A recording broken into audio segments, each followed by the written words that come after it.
आप हजरात इस चैनल को ज़रूर सब्सक्राइब करें, लाइक और शेयर भी करें, घंटी बेल आइकन को दबा दें और इस चैनल को सब्सक्राइब करना ना भूलें। अल्लाह हाफिज़, फ़ी अमानिल्लाह। पाकिस्तान के मशहूर इस्लामिक स्कॉलर मौलाना तारिक जमील के बेटे आसिम जमील की गोली लगने से मौत हो गई है। मौलाना तारिक जमील ने बेटे की मौत की तस्दीक की है और इस हादसे ने पूरे माहौल को गमगीन कर दिया है। तारिक जमील ने बेटे की मौत को हादसा बताया है, तो वहीं पुलिस की शुरुआती जांच में 30 साल के आसिम जमील की मौत की वजह खुदकुशी बताई गई है। मकामी मीडिया रिपोर्ट्स के मुताबिक आसिम लंबे वक्त से जहनी। अस्सलामु अलैकुम वरहमतुल्लाहि वबरकातुहू। जनाब हजरात, आज मैं आपके सामने एक कड़वी सच्चाई लाने वाला हूँ। कड़वी सच्चाई बताने से पहले मैं आपको ये बता दूँ कि तारिक जमील साहब के बेटे ने अपने आप की जान ले ली, खुदकुशी कर ली अपने आप। कुछ दिनों से तारिक जमील साहब के ये साहबजादे कुछ डिप्रेशन में थे, कुछ घर की टेंशनें होंगी और मैं ज़्यादा कुछ नहीं कहूँगा।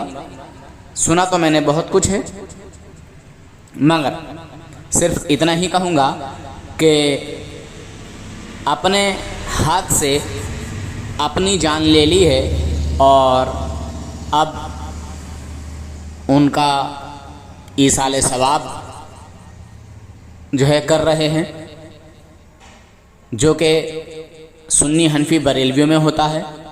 जब कोई बंदा ईमान वाला मुसलमान गुज़र जाता है तो उसके लिए ईसाले सवाब होता है, और ईसाले सवाब में क्या होता है, कुरान पाक पढ़ा जाता है, कुरान पाक की तिलावत की जाती है।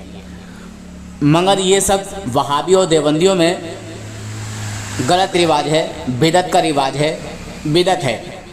मगर यही बिदअत देवबंदियों में चालू हो गई है। तारिक जमील साहब ने कहा है कि हम अपने बेटे के इंतकाल के बाद अपने बेटे की मैयत के लिए, अपने बेटे के जनाजे के लिए, अपने बेटे के लिए जो मर चुका है उसके लिए कुरान ख़वानी करवाएंगे, कुरान ख़त्म करवाएंगे, कुरान पाक मुकम्मल करवाएंगे, यानी कुरान ख़वानी करवाएंगे, है ना। बहरहाल अब देवबंदी इस बिदअत को चालू कर रहे हैं जो हम सुन्नी हनफी बरेलवी करते चले आए हैं। जो काम देवबंदियों के नज़दीक बिदअत था, आज वो जायज़ कैसे हो गया।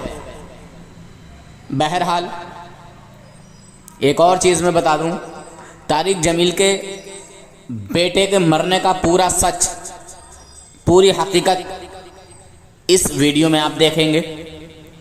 तारिक जमील के बेटे की मौत का पूरा सच इस वीडियो में आप देखेंगे जो कि मैंने लगाया है। देखें, सुने। पाकिस्तान के मशहूर इस्लामिक स्कॉलर मौलाना तारिक जमील के बेटे आसिम जमील की गोली लगने से मौत हो गई है। मौलाना तारिक जमील ने बेटे की मौत की तस्दीक की है और इस हादसे ने पूरे माहौल को गमगीन कर दिया है। तारिक जमील ने बेटे की मौत को हादसा बताया है, तो वहीं पुलिस की शुरुआती जांच में 30 साल के आसिम जमील की मौत की वजह खुदकुशी बताई गई है। मकामी मीडिया रिपोर्ट्स के मुताबिक आसिम लंबे वक्त से जहनी बीमारी से जूझ रहे थे। उनका कुछ वक्त पहले तलाक भी हो गया था, जिसके बाद वो काफी परेशान थे। मुल्तान मकामी पुलिस अधिकारी सोहेल चौधरी ने कहा है कि आसिम ने अपने घर के जिम में खुद को गोली मारी है। चौधरी के मुताबिक आसिम अपने घर पर ही बने जिम में एक्सरसाइज के लिए गए हुए थे। इसी दौरान उन्होंने गार्ड से पिस्तौल छीनकर खुद के सीने में गोली मार ली। पुलिस ने वाकये का सीसीटीवी फुटेज भी हासिल कर लिया है।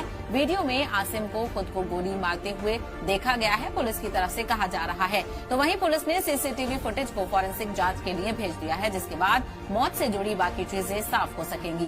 जुमेरात के दिन 10 बजे हमने अपने बच्चे की कुरान ख़वानी, जिसको ख़त्म शरीफ हमारी यहाँ के उसमें माहौल में बोला जाता है, तो जुमेरात को इंशाअल्लाह इस मस्जिद में हम अपने बच्चे के लिए कुरान ख़वानी और दुआ का एहतमाम करेंगे।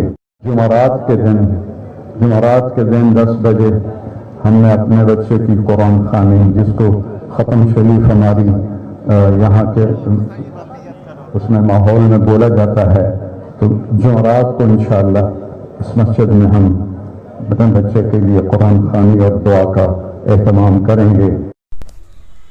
सुना जनाब हजरात आपने, तारिक जमील के बेटे ने अपने आप को गोली मारकर अपनी आत्महत्या कर ली है, ख़ुदकुशी कर ली है।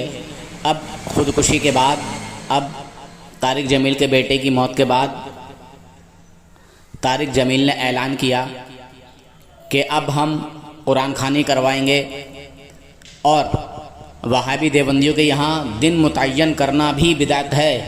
तारिक जमील ने दिन मुतय्यन किया है कि जुमेरात के रोज़ यानी जुमेरात के दिन कुरान खानी का प्रोग्राम होगा, कुरान खानी का इंतज़ाम होगा, कुरान खानी की जाएगी यानी कुरान पढ़ा जाएगा।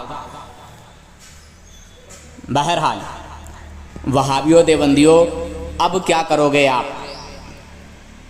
तुम लोग अब क्या कहोगे? तुम कहते थे कि बरेलवी जो है ना ये बिदाती हैं। अब बताओ तारिक जमील तुम्हारा ये बिदाती है कि नहीं? फिर तुमने ऐतराज़ खड़ा करा कि नहीं नहीं, कुरान पढ़ना कोई गलत बात नहीं है, तुम दिन मुतय्यन करके करते हो। तो अब मुझे बताओ तारिक जमील ने दिन मुतय्यन करा कि नहीं कि फ़ला दिन होगा यानी जुमेरात के दिन होगा? तो ये कहना कि जुमेरात के दिन होगा, तो ये दिन मुतय्यन किया कि नहीं किया? बिदतो ओ बिदतियों,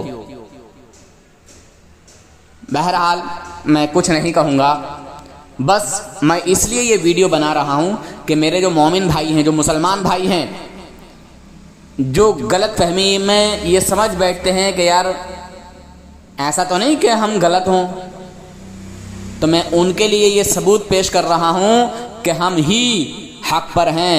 हम अहले सुन्नत वल जमात, जिनको सुन्नी हनफी बरेलवी कहा जाता है, हम ही हक पर हैं। हमारे अलावा सब के सब गलत और बातिल हैं। अल्हम्दुलिल्लाह जितने भी अहले सुन्नत वल जमात हैं, दुनिया के किसी भी हिस्से में हों, दुनिया के किसी भी खत्ते में हों, जो रसूल पाक का वफ़ादार है वही ईमान वाला है। जो रसूल पाक का गद्दार है, चाहे वो मदीने का रहने वाला हो या मक्का का रहने वाला हो, रसूल पाक का गद्दार कभी मुसलमान नहीं हो सकता। रसूल पाक का वफ़ादार दुनिया के किसी भी खत्ते में हो, किसी भी कोने में हो, अल्हम्दुलिल्लाह ईमान वाला है। अल्लाह हाफिज़, फ़ी अमानिल्लाह। से अच्छी तरबियत से आरास्ता व पैरास्ता करना। और अज़ीज़ान गिरामी, आज का जो ये दौर है ना, आज का ये दौर दौर पुरफितन है, फितनों का दौर है, फितनों का। आक़ा करीम अहमद मुश्तबा मोहम्मद मुस्तफ़ा अरवाहुना फ़िदा सल्लल्लाहु ताला वसल्लम ने इरशाद फरमाया था आज से 1400 साल पहले के लोगों में देख रहा हूँ फितने तुम्हारे घरों में बरस रहे हैं, फितने तुम्हारे घरों में बरस रहे हैं इस तरीक़े से जैसे कि बारिश होती है। तो बड़े फितने हैं आज के दौर में, बड़े फितने, और बड़े फितना अगर पैदा हो गए। हमारे मौलाना नूरुल हसन साहब बैठे हुए नीचे, इन्हें स्टेज पे आना चाहिए था। फितना गरों से इनका मुकाबला होता है, फितना गरों से ये मुकाबला करते हैं और फितना गरों के छक्के छुड़ा देते हैं माशाल्लाह। ये तो बड़े फितने हैं। बदअक़ीदगी का फितना, इल्हाद का फितना, बददीनी का फितना, बदअमली का फितना, बेअमली का फितना, बड़े फितने पैदा हो रहे हैं। हाँ, तो इन फितनों के दौर में अपने बच्चों को पढ़ाना ये भी एक जिहाद है। ये भी क्या है? जिहाद है, जिहाद।